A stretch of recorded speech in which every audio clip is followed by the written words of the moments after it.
Kristen seketika muncul, Yesus atau Yosua tidak ada memberikan legitimasi terhadap di luar Yahudi. Kalau kemudian ada perpecahan, ya Al-Quran juga sudah lebih awal menjelaskan itu. Bahwa jalan yang ditempuh selain daripada yang diajarkan oleh Nabi Muhammad pasti melahirkan perpecahan. Itu diterangkan kemudian di dalam Al-Quranul Karim. Wa anna hadha sirati mustaqima fattabi'u wa la tattabi'u subula fatafarraqa bikum an sabili. Inilah jalanku yang lurus, Islam. Maka ikutilah.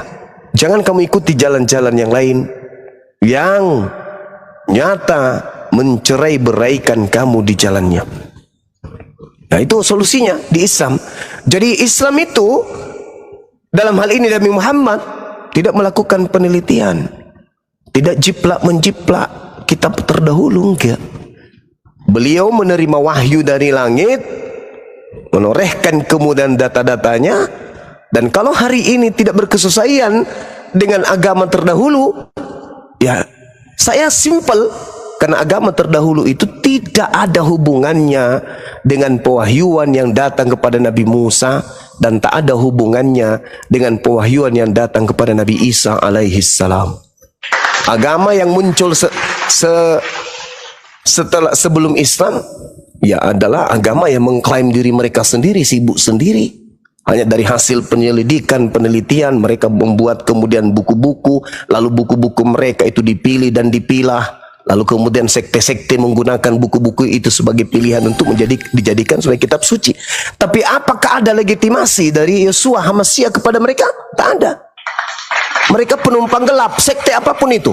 Saya tegas mengatakan, sekte apapun itu, Yosua Hamasiyah itu tidak memberikan kemudian legitimasi sedikit pun kepada mereka. Jadi kalau ada kesalahan atau kesimpang siuran terjadi di sana, ya wajar. Karena memang Yosua Hamasiyah dalam hal ini Nabi yang datang lahir tanpa ayah, yang diberikan Injil untuk Bani Israel umatnya, itu tak ada hubungannya dengan mereka ini. Makanya wajar kalau mereka saling sikut satu sama lain, karena sesama penumpang gelap.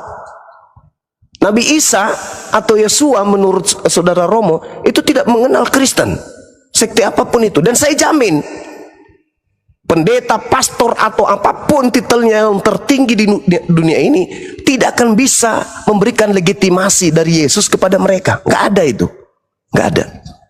Mau dia bahasa Aramaik, mau bahasa Ibrani, bahasa langit, bahasa roh, apapun itu tercerita.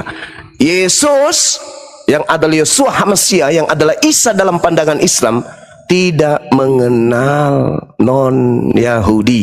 Dia hanya diutus kepada Bani Israel saja. Al-Quran menceritakan itu dengan akurat.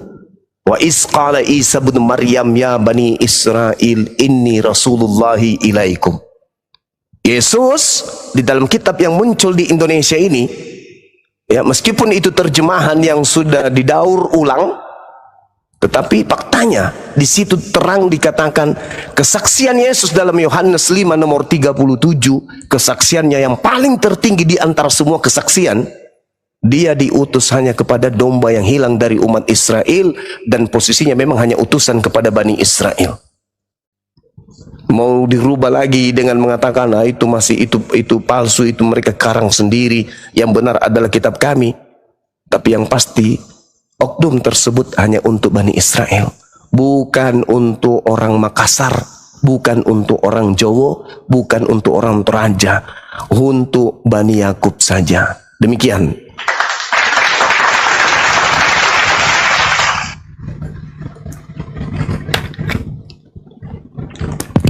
Aldo di sana udah kondusif?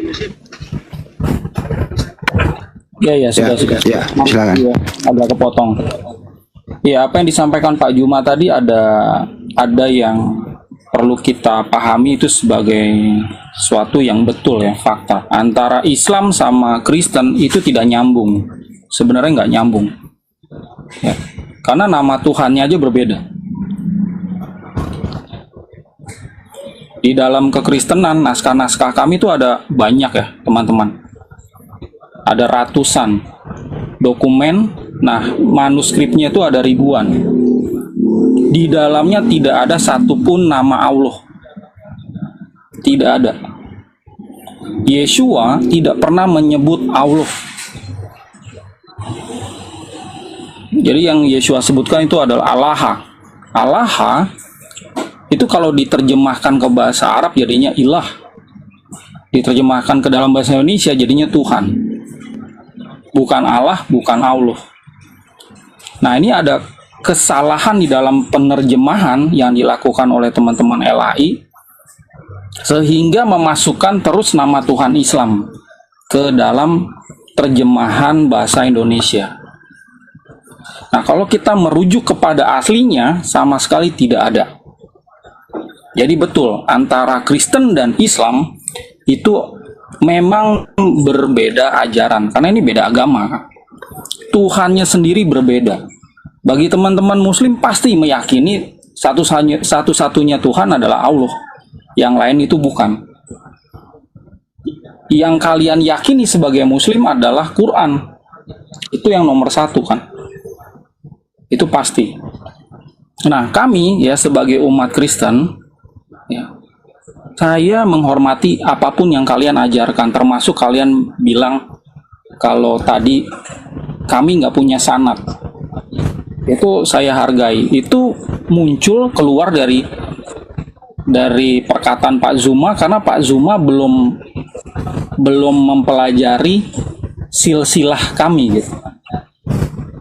Ya, kami memiliki namanya tabisan rasuli atau kepemimpinan, mata rantai kepemimpinan dari abad 1 sampai abad 21. Itu kami punya, tapi tidak semua kekristenan punya. Ya, hanya Kristen yang membuat kitab suci yang punya. Jadi kalau teman-teman, ini saya coba buka kamera ya supaya saya bisa menunjukkan tulisan saya di Wikipedia ya. Teman-teman cari aja di Google gitu ya, Tabisan Gereja Nasrani Indonesia atau Gereja Nasrani Indonesia. Saya pernah memimpin di sini. Nah, ini ada rantai tabisannya atau rantai kepemimpinan. Dari Yeshua itu ke Petrus, ke Evodius, Ignatius, dan seterusnya ya, dari abad ke abad. Itu sampai nanti ada pemimpin-pemimpin sekarang. Dan tentunya ini mereka sudah ada di berbagai benua termasuk ke Indonesia. Di Indonesia yang membawa adalah ini ya, Romo Nicholas Lumbantoruan. Jadi betul ya, kalau kekristenan itu tidak ada sanadnya bagi Kristen-Kristen modern. Ya, tadi kan saya sebutkan ada dua macam Kristen ya. Ada Kristen yang membuat kitab suci dan ada yang beli kitab dari toko. Nah, yang beli kitab dari toko itu tidak ada sanad dalam tanda kutip. Tidak ada rantai kepemimpinan dari Yeshua sampai sekarang. Ya. Nah, kalau kami itu ada, jelas. Dan pada saat teman-teman ingin tahu otoritas yang Yeshua berikan itu juga sebenarnya ada. Ya, Yeshua itu fokus ya, pelayanannya di tanah Yudea. Nah, setelah itu dia mengutus nih murid-muridnya untuk mengajar apa yang telah dia ajarkan kepada bangsa-bangsa. Itu adalah otoritas yang beliau berikan kepada para pemimpin kami sejak awal. Nah, kalau catatan atau dokumen ini itu tidak diindahkan atau istilahnya tidak diyakini sama saudara-saudara Muslim, it's okay gitu ya. Tapi inilah keyakinan kami. Kami memiliki otoritas dari Yeshua, ya. Kami memelihara ajarannya dengan cara menuliskannya dan kami menyebarkannya ke bangsa-bangsa. Gitu. Nanti lebih jauh ya teman-teman, kalau yang belum tahu ya, kami punya website ya. Ini website kami ya, pesitaindonesia.org ya. Kami menerjemahkan ya PB Aramaik ke dalam bahasa Indonesia. Ini adalah terjemahan pertama PB Aramaik ini. Ya, sebelumnya belum pernah ada yang menerjemahkan ke dalam bahasa Indonesia, dan ini adalah terjemahan ke dalam bahasa Indonesia pertama. Kenapa saya bilang yang pertama? Karena gini, kalau teman-teman baca ya terjemahan bahasa Indonesia yang ada sekarang, kalau bisa di-download atau beli di toko buku ya, itu mirip bahasa Indonesia.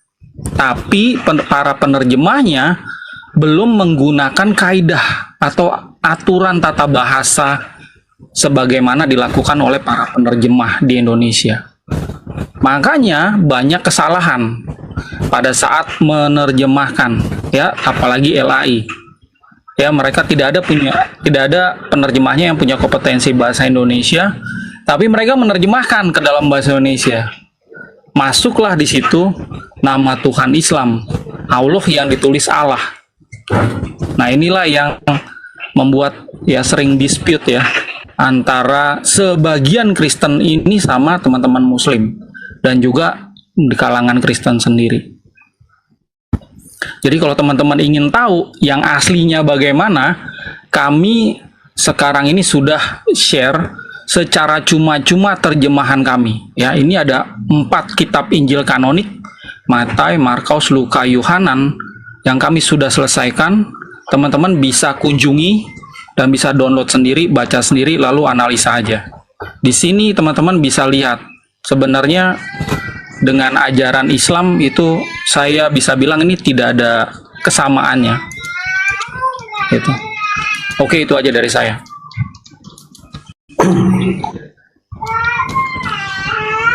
Assalamualaikum warahmatullahi wabarakatuh semuanya. Waalaikumsalam.